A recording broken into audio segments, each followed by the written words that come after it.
ប្រិយមិត្តយើងមកបន្តតាមដាននៅព័ត៌មានថ្មីៗជាបន្តទៅទៀតហើយសម្រាប់ពេលនេះដែរ Channel D.SOKLENG ក៏មានអត្ថបទព័ត៌មានថ្មីទៀតសម្រាប់ចែករំលែកទៅដល់ពុកម៉ែបងប្អូននិងប្រិយមិត្តទាំងអស់ដែលតែងតែនិយមតាមដានព័ត៌មានតាមបណ្ដាញសង្គម YouTube ដែលព័ត៌មានថ្មីនេះពាក់ព័ន្ធទៅនឹងហេតុអ្វីប្រធានាធិបតីអាមេរិកមានអំណាចលើសលប់តែគ្មានអ្នកតវ៉ាបាទប្រិយមិត្តចង់ជ្រាបសេចក្តីល្មិតនៃព័ត៌មាននេះកាន់តែច្បាស់បន្ថែមទៀតនោះសូមតាមដានទាំងអស់គ្នាជាមួយនឹង Channel D.SOKLENG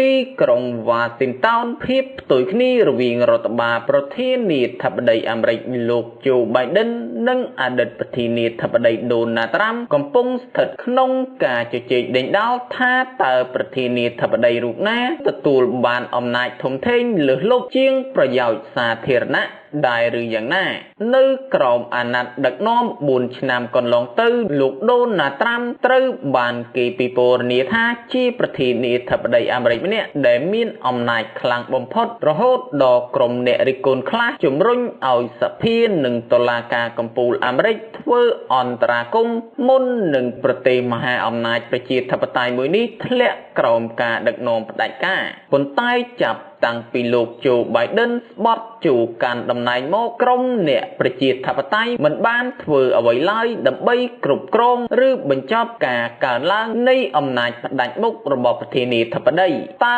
ហេតុអ្វីបានជាប្រជាធិបតេយ្យបោះបង់ចោលឱកាសធ្វើកំណែតម្រង់តំណែងប្រធានាធិបតីហេតុផលមួយដែលគេបញ្យល់បាននោះគឺគណៈបកប្រជាធិបតេយ្យមិនចង់ឲ្យប្រធានាធិបតីរបស់ពួកគេអន្តរពន្ធចិត្តជាពិសេសខ្លាចចាញ់ការបោះឆ្នោតសភាពាក់កណ្ដាលអាណត្តិឆ្នាំ2022មួយវិញទៀតប្រសិនបើជាគណៈបកប្រជាធិបតេយ្យបាត់បង់ការគ្រប់គ្រងសភាតំណាងរាស្ត្រនិងព្រឹទ្ធសភានោះការសម្រេចនៅរបៀបវិរៈនយោបាយរបស់ពួកគេអាចនឹងតម្រូវឲ្យពួកគេចាំបាច់ត្រូវតែមានប្រធានាធិបតីខ្លាំងម្នាក់ដូចដែលពួកគេតែងតែរិះគន់និងចោទថារំលោភសិទ្ធិអំណាចពេញមួយអាណត្តិកន្លងទៅមែនពិតទៅវាមានហេតុផលជ្រៅជាងនេះដែលប្រធានាធិបតីចាំបាច់ត្រូវតែរក្សាអំណាចផ្ដាច់មុខនោះគឺដោយសារប្រជាជនអាមេរិកខ្លួនឯងចង់បានប្រធានាធិបតីដ៏ខ្លាំងនិងមានអំណាចម្នាក់មិនមែនខ្លាំងត្រឹមតែទ្រឹស្ដីឬមនោគមវិជ្ជាតែប៉ុណ្ណោះទេតែត្រូវខ្លាំងខាងអនុវត្តធ្វើសកម្មភាពជាក់ស្ដែងពួកគេជឿថាមានតែប្រធានាធិបតីខ្លាំងទេទើបមានសមត្ថភាពដោះស្រាយបញ្ហាប្រឈមទាំងឡាយបើគេត្រឡប់ទៅមើលអតីតកាលជាង2ទសវត្សរ៍មុនសហរដ្ឋអាមេរិកធ្លាប់បានជួបប្រទះនឹងវិបត្តិធំៗជាច្រើនក្នុងនោះរួមមានការវាយប្រហារភារវកម្មថ្ងៃទី11កញ្ញាឆ្នាំ2001វិបត្តិហិរញ្ញវត្ថុសកលឆ្នាំ2008ដល់ឆ្នាំ2009និងបច្ចុប្បន្នមានការឆ្លងរាតត្បាតនៃជំងឺ COVID-19 ដែលបង្កជាវិបត្តិសេដ្ឋកិច្ចឆ្នាំ2020មកទល់នឹងឆ្នាំ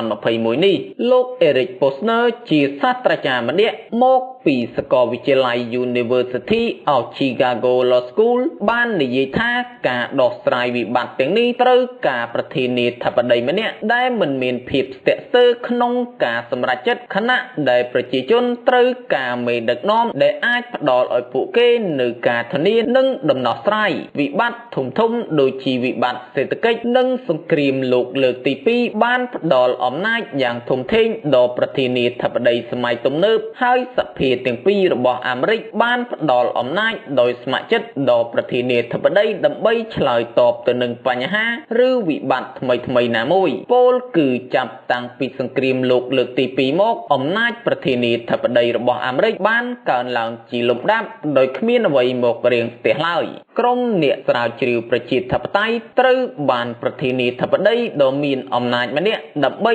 ដោះស្រាយបញ្ហាសេដ្ឋកិច្ចរីឯក្រុមអ្នកសាធារណៈត្រូវការប្រធានាធិបតីដ៏មានអំណាចម្នាក់ដើម្បីការពារប្រទេសជាតិពីការគំរាមកំហែងពីបរទេសណាមួយពីអន្តោប្រវេសន៍ខុសច្បាប់និងអ សន្តិសុខសេដ្ឋកិច្ចអំណាចប្រធានាធិបតីគឺផ្ដល់ដោយរដ្ឋធម្មនុញ្ញដែលអំណាចទាំងនោះរួមមានសិទ្ធិវេតូទៅនឹងសេចក្តីព្រៀងច្បាប់របស់រដ្ឋសភាឬព្រឹទ្ធសភាបើការវាយប្រហារលើសត្រូវដោយមិនចាំបាច់សុំការអនុញ្ញាតពីសភានិងរហូតដល់មានអំណាចប្រកាសដាក់ក្នុងគ្រាអាសន្នជាដើមពេលខ្លះប្រធានាធិបតីអាមេរិកក៏ត្រូវប្រឈមមុខនឹងនីតិវិធីដកតំណែងពីសភាតំណាងរាស្ត្រដែរឧទាហរណ៍ដូចជាករណីប្រធានាធិបតីអាមេរិកលោកដូណាល់ត្រាំដែលត្រូវបានសភាតំណាងរាស្ត្រចោទប្រកាន់ដកតំណែងដល់ទៅ2លើកទោះជាលោកដូណាល់ត្រាំរួចខ្លួននៅក្នុងសវនាការនៅឯព្រឹទ្ធសភាទាំង2លើកក៏ដោយប្រិយមិត្តព័ត៌មាននេះផងដែរគឺឈានមកដល់ទីបញ្ចប់ជាចុងក្រោយ Channel D.SOKLENG ក៏សូមថ្លែងអំណរគុណទៅដល់ពុកម៉ែបងប្អូននិងប្រិយមិត្តទាំងអស់ដែលតែងតែចំណាយពេលវេលាដ៏មានតម្លៃតាមដានព័ត៌មានរបស់ Channel D.SOKLENG និងដើម្បីទទួលបានវីដេអូថ្មីៗឬព័ត៌មានថ្មីៗជាបន្តទៅទៀតសូមប្រិយមិត្តជួយចុច Subscribe និងចុចសញ្ញារូបកណ្ដឹងសូមអរគុណ